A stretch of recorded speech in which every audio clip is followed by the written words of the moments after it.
Good afternoon, ladies and gentlemen. Guile here, and welcome back to the Forged Alliance Forever promotional series. It's Average Joe's Day today here at Guilecast, and not just the average Joes, it is the Joeyest of Joes. And to quote Robert Downey Jr. from Tropic Thunder, or paraphrase him at least, you never go full Joe. Well, today we're going full Joe, in honor of the new subs who have joined us, of which there have been in the last 45 or 50 days, some 1,000 or 1,200 new subs. Not exactly sure what's driving it. Every now and again a sentence video gets linked to some other more major gaming phenomenon out there, and it funnels some extra views our way. Not exactly sure, but fantastic to have new subs on board nonetheless. Hello and welcome to each and every one of you. And if you like what you're looking at, guys, but you're not 100% sure what it is you were looking at, the game is Supreme Commander Forged Alliance, not Supreme Commander 2. I can't stress that enough. That was a diabolical mistake made by people in search of financial gain, not motivated by people who wanted to make a quality RTS, of which we here at FAF believe this is the finest incarnation you can find anywhere. What do you need to do to come play with us here?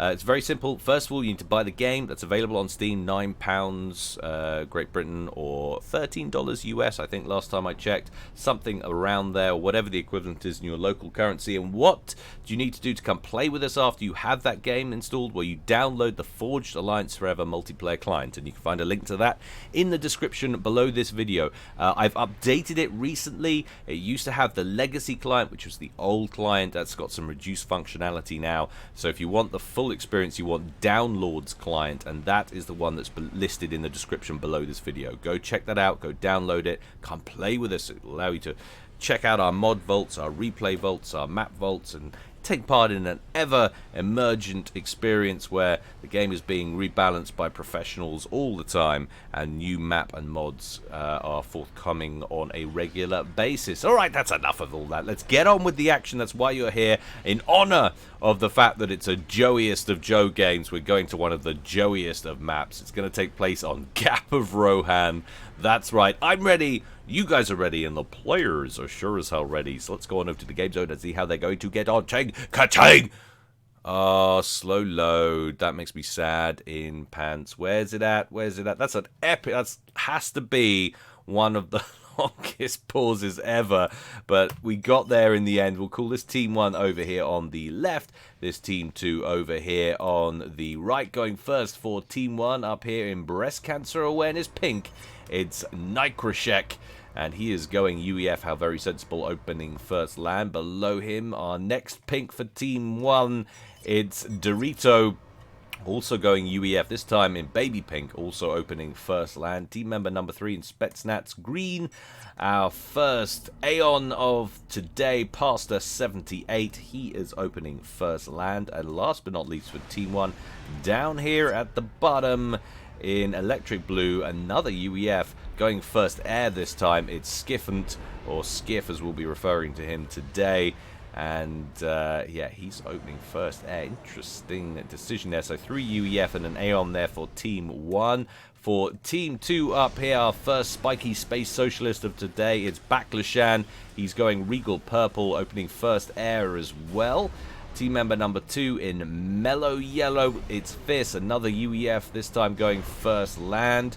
Team member number 3 in Pontiff white down here, Teutonic Crusade, going Seraphim in Pontiff white, how very apt, opening first land. And last but not least, down here in Hallyborange Orange, going first air again and going UEF straight in from a protest on the streets of London about Boris Johnson proroguing Parliament. It's Hissy Fit Forever. There he is. Had to get that jibe in there. And there we have it. So what is it? It's two UEF, sorry. A Seraphim and a Cyber in there for Team 2. Gain qualities at 65%, and that's what we consider to be a woefully imbalanced game here at Guilecast. It's all thrown off a little bit. You can see we've got all Joes except for one pro. That's Dorito over there on the left, already strutting his stuff towards the middle like a pro that he almost is. I would call him a pro. He's nowhere near a pro. He's still a Joe. He's 1100, but compared to everybody else, he might as well be Zoc. based purely on global ratings, which at the end of the day doesn't necessarily mean that much. But he's moving on towards the middle nonetheless, and he's ahead of everybody else, so we can assume he knows what he's doing. He's got a couple of 300s on his team, then a 700. Team 2 comprised of a more middle-of-the-road bunch. We've got two 500s and two 600s, all very much similar standard, as these ACUs make their way forward. So Dorito going for the middle. I think he's going to get there first with his ACU. Moves from Team 2, the ACUs in the center. The two you'd definitely expect to go to the middle more than anyone else are on their way. Fist stopping for a moment to reclaim some of the foliage. Teutonic Crusade looks a bit more purposeful in his direction towards the center, but Dorito, as we said, definitely going to get this first. He's given himself a little bit of intel as well. A couple of snoops coming with him there for some extra intelligence. You can see what they're covering. It's not going to give him a huge amount of forewarning, but we'll let him know if there's some huge trap lurking from the east. I think it's fair to say there isn't, but he is going to get the initial lion's share of the reclaim. If you're new to FAF and specifically this map, you got to get to the center. You shut down the opponents out of the central route to the other side, and you've got 4 mexes, and of course this little mass field in the center. There's quite a lot of reclaim to be had, and Dorito gets on that first. You can already see total mass climbing for him above everybody else at 3.7k and moving up, but he's only scooped 1 or 2 wrecks by the time Teutonic Crusade turns up and starts opening fire on him. He's going to ignore that early engagement, instead focus on scooping as much of the reclaim as he can. Teutonic Crusade getting involved with that. Fist might as well hang back and start scooping. It looks like he's probably not going to do that. Instead, he's moving on. He's going to try and shoo Dorito off the mass field. Secret option number 2. Engineer inbound. That's going to throw down a radar there for Dorito just on the other side. We're already seeing the first air units out. Scout plane for Night Khrushchev hanging about up here. It's about to get shot down, I think, by one of Baklashan's early interceptors that seems to have been locked on to that. Dorito still scooping away. He's up to 6.9k now, ahead of everybody else. Teutonic Crusade in second on 5.1k total mass. Dorito now dropping back, doesn't like the look of that 2v1 action, and that should leave the rest of this mass up here for Fist and Teutonic Crusade to scoop. That will give them a little bit of redress and rebalance the opening start to this game for a more even share of the map's resources. T1 Bomber completed there for past the 78. That's on its way towards the center, or at least it was, stopping in fact at his forward base up here, comprised of 4 land factories surrounding that one T1 PGen. That'll be a main reinforcement point there for past the 78. Seems to be doubling work for land and air, and he's going for an early upgrade, actually 92% on that. So we're going to see some T2 units on the field before too long for past the 78. Of course, past the 78, if you actually look at what his income's like right now, he's only on 27 mass, so probably wants to get a little bit of mass extractor upgrading going on before he starts pumping out those T2 units. That'll be hard to sustain otherwise. Lots of engineers all clumped up. That would have been a beautiful opportunity for that T1 bomber. Manages to get one of them. Doesn't manage to get another bomb away though before Baklashan pops that bomber out of the sky, and you can see those forward land factories hard at work now for Pastor Spam heading towards the center. We have got some T1 units already in the middle now for Teutonic Crusade. They're going to win the early engage, A, because Pastor's units are coming in single file, and B, because it's tinfoil Auroras versus the more chunky Thams, and they're not currently making use of their ranged advantage. There they go, back towards Dorito's comm, which is 25% through a T2 upgrade. Going to see a bit of triad creep on the way in, I'm sure. Incidentally, mentioned it a few times, people saying on previous videos, why do you worry about zooming in and out? We love seeing the action close up. Well, I wasn't specifically concerned about zooming in. It's just I know some people get concerned when there's too much of this going on. They get a little bit travel sick, and I completely sympathize. It's not great to look at. And now he's got some engineers. That T2 upgrade is flying for Dorito. That completes. They're going to carry on repping the comm. Probably wants to move that comm forward and make use of that engineering suite. Now place down some triads and shoo these guys away. We've got a T1 PD up and running for Teutonic Crusade.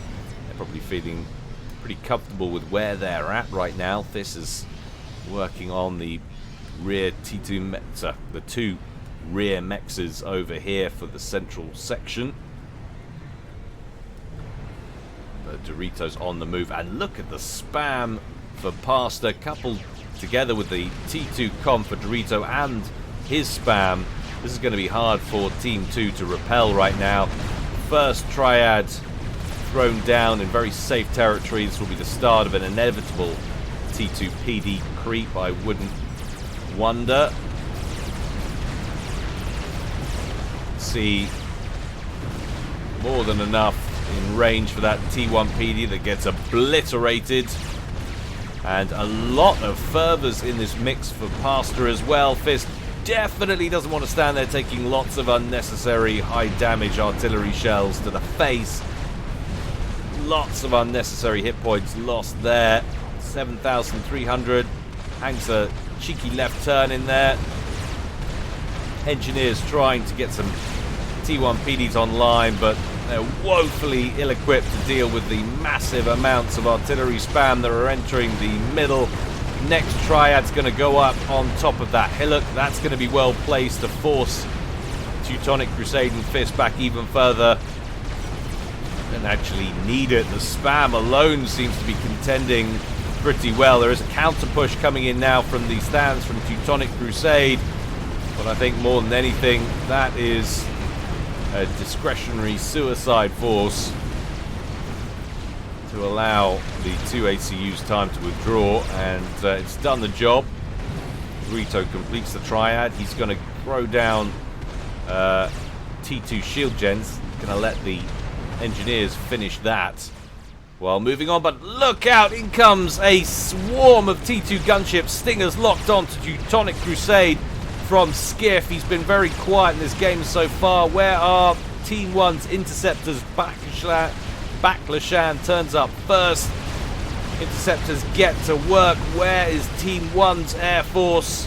There it is. He's taking unnecessary casualties, and he doesn't. That was a mistake. Teutonic Crusade was on 1,800 hit points. If he'd stayed on him, he probably could have got the kill. He should have committed his own interceptors and thrown them away if necessary. That could have been a missed opportunity to take out Teutonic Crusade. Below 2k HP. I'm not sure why he was frightened off that. Yes, he probably would have lost his inties to the combined forces of Fist, Hissy Fit and Baclashan, but he really should have stuck it out. The comm kill or potential comm kill was worth it. The spam had continued to press. That definitely could have been a comm kill and an early win on the ground for Team 1, but unfortunately, opportunity missed. However, all else is going pretty well. They've managed to grab the middle. A little bit of a forward PD issue from Teutonic Crusade down here. One T2 engineer throwing down T2 PDs. Dorito has one triad online on the hillock though, and it's in range, I believe, of both of those. Yep. First one did complete, second one didn't. And that will be the end of that miniature firebase from Teutonic Crusade. And Dorito will be pretty comfortable now to set up a forward position right in the center, securing 4 mexes for his team, or just himself as it stands at the moment. All helps, and that could be very hard to dislodge. Air cleaner on the way for anti-air firepower. We've already got a buzzkill to protect against TAC missiles and mobile missile launchers. Just need a few more emplacements and some shield gens, and that will be a tough nut to crack. A few jesters out there for Baklashan up at the top. Another nasty looking group of gunships, excuse me, for Skiff.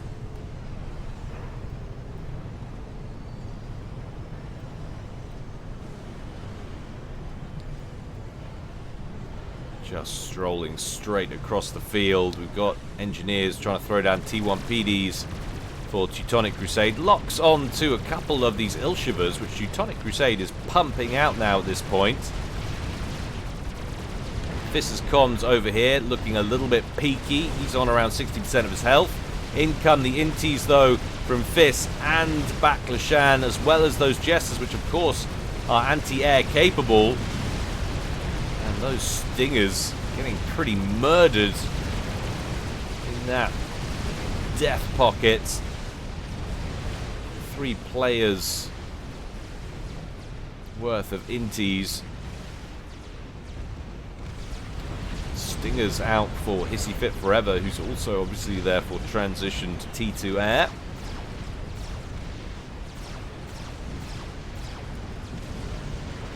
Ilshivas steaming forward on towards the middle. Dorito, though, now with shield coverage. Fair bit of spam. Pastor with a lot of his T1 spam. He's starting to pump out Obsidians as well. We saw those, or that early T2 upgrade on the ground. Those are the first units we've actually seen from them. Take care of those 2 Obsidians. Should be able to tear through the rest of this formation of Auroras with relative ease.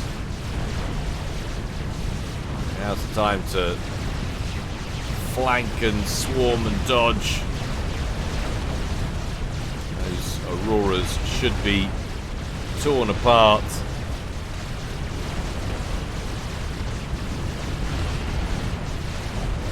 By the faster, tankier, high rate of fire, high damage T2 units.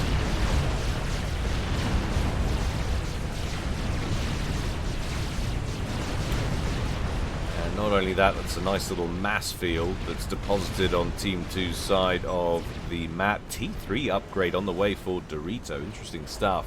Could we start seeing some Ravager creep, I wonder? T3 point defense pushing east along with shield coverage. A lot more economically taxing, of course, to get that, as you would expect. Only 10% done.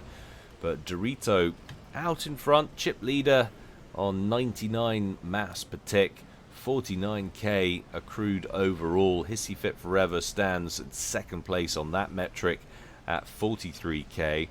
But that's a long way behind. You can see what the difference a few hundred points make on global ranking, especially on a game of this kind of ability. It's actually pretty significant. Stingers patrolling the skies over here for Hissy Fit Forever. Lock on to a few of Dorito's T1 units who were just kind of probing for weaknesses, looking for a way in, but no ground gained there. And look at the ASFs up here at the top for Nikrashek, who's now working on broadswords. So T3 gunships on the way. A lot tankier. It's going to pack a lot more of a punch. That will be harder for Team 2 to rebuff, repel, and that T3 upgrade's nearly done. 98%. And there it is. Straight into a SAM launcher. Flare, give himself solid anti-air coverage in the center. Surely see some Ravager creep on the cards. Why not? Massive advantage up front, tech-wise. Speaking of tech advantage, look at Baklashan just get annihilated in the skies over his base by way superior enemy. ASF's just ripping through everything. There's some stingers down here, which would be a pretty choice target if he could carry on moving south, but it doesn't occur to him to do so. Instead, they're going to head back over to Team 1 side of things because we've got a couple of Notha fighter bombers knocking on that newly produced broadsword. Oh, and a couple of core mexes that have been taken out as well. Poor old Nikrashek feeling the brunt of Teutonic Crusades' latest aerial endeavor. Lots of Ioshivas up around Teutonic Crusades comm. That kind of flak will keep you safe even from the T3 gunships, especially with some shield coverage. Stingers out again from Skiff, going after some engineers, and then they realize, hang on a minute, there's a comm at the back here. They're going to lock on to Fiss's commander. Fiss desperately trying to produce some railguns to defend him against just this kind of thing. In come the Jesters from Baklashan, but after the latest incursion from Nikrashek, Team 2 very thin in the skies, and there's not much they can do about this right now. In come the Jesters. Fiss looking very ill indeed, down to 1,000 hit points, but that one gunship exploiting either by accident or accidentally on purpose, just hanging off map, is untargetable, and Fiss, because of where he's sitting, is going to get himself killed. 300 hit points, 200. Oh my god, and friendly ASFs are there to cover him, and there's nothing he can do about it.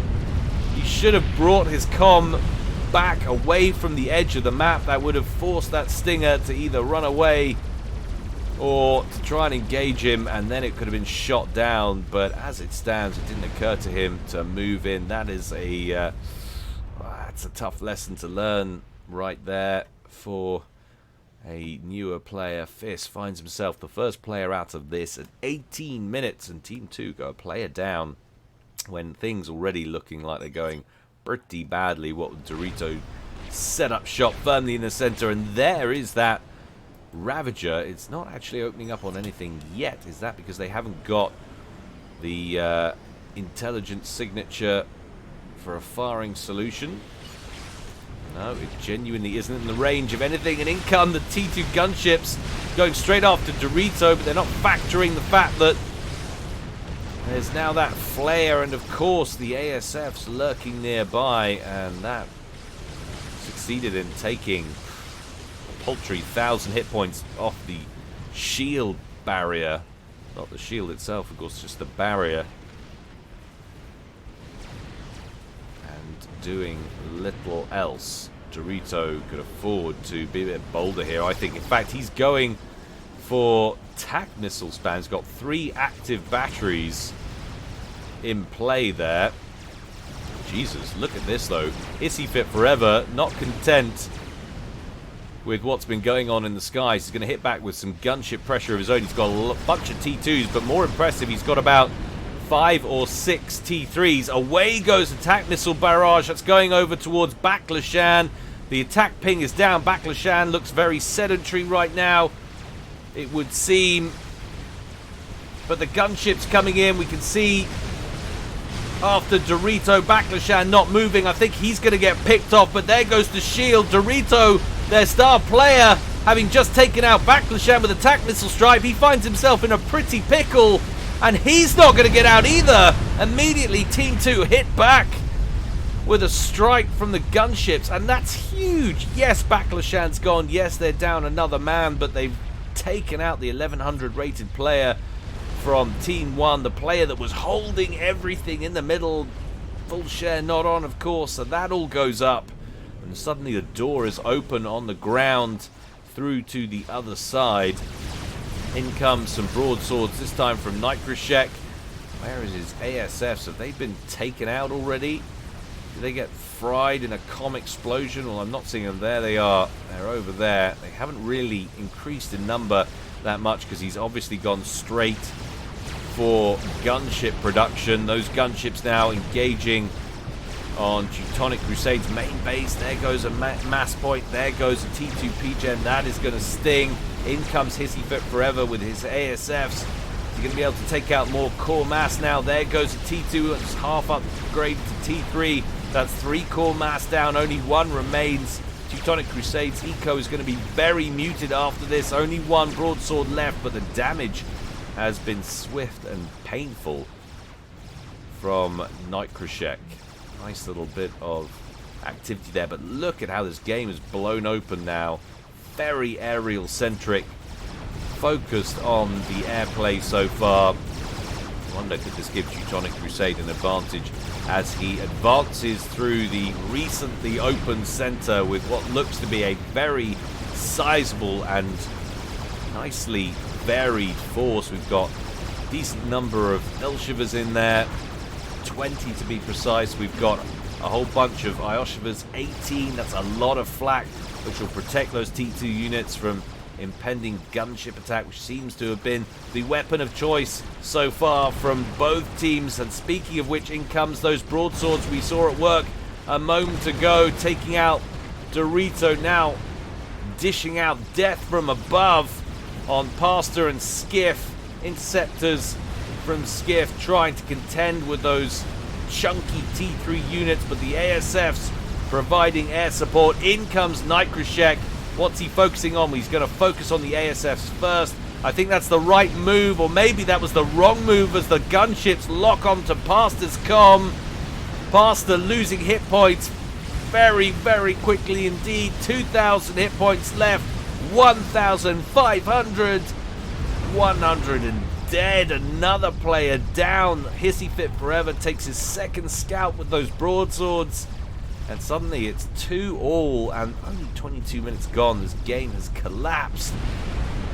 And now, Skiff, who was sitting in amongst friendly factories, and there was a bunch of T1 and T2 units in front of him belonging to Pastor, is now hightailing it away from a very scary looking T2 band that is inbound on his position. He's trying to get back to base over there. Look at the smoldering wrecks of his old teammates' forward position.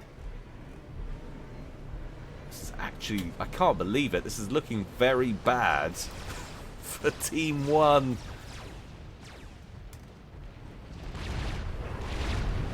T3 upgrade on the way for Hissy Fit Forever, who's done amazing work in the skies, turned this around for his team.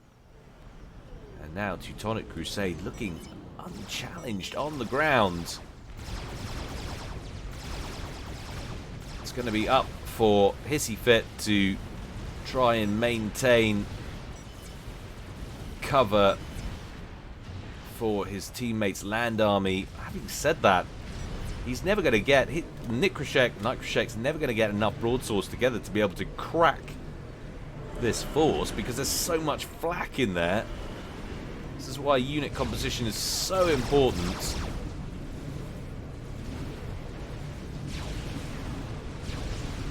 It's a solid army, decent formation. Skiff has got access to overcharge, but there's so many Ilshivas there.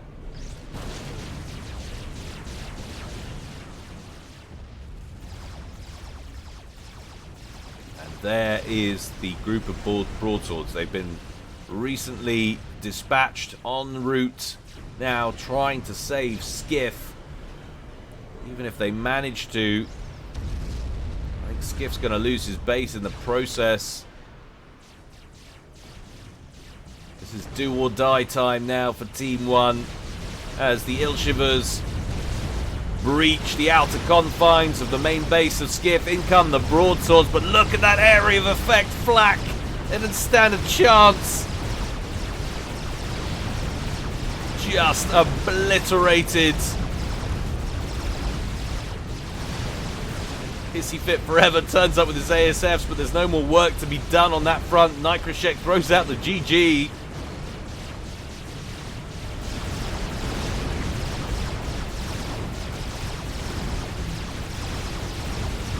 T3 Air Factory.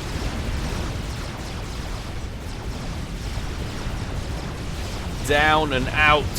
Skiff's com down here on the run, but it's been spotted. Down go the last resourcing options in the main base. We still have 3 T3 mexes up here, but he'll have no power. And a control K out from Nikrashek. He knows it's done. He cannot contend with that ground force. As far as he sees it, I think that's a little bit premature. He had a decent number of pillars over here, but he didn't fancy going 2v1. Felt it was over. And for Skiff, it certainly is. No overcharges left for him. Boom, baby! And that's victory for Team 2, who looked like they were down and out, and it was, got to be said, largely due to Hissy Fit Forever, and that pressure brought quickly and suddenly on the center. Dorito thought he was well placed to defend himself, but he didn't have enough. Needed another shield gen or two, some more flak. That would have done it, and it could have been, or would have been, likely a very different outcome, having just taken out Baklashan with a cheeky little tac missile snipe. Well, I hope you enjoyed it, guys. That's the second time I've cast that game.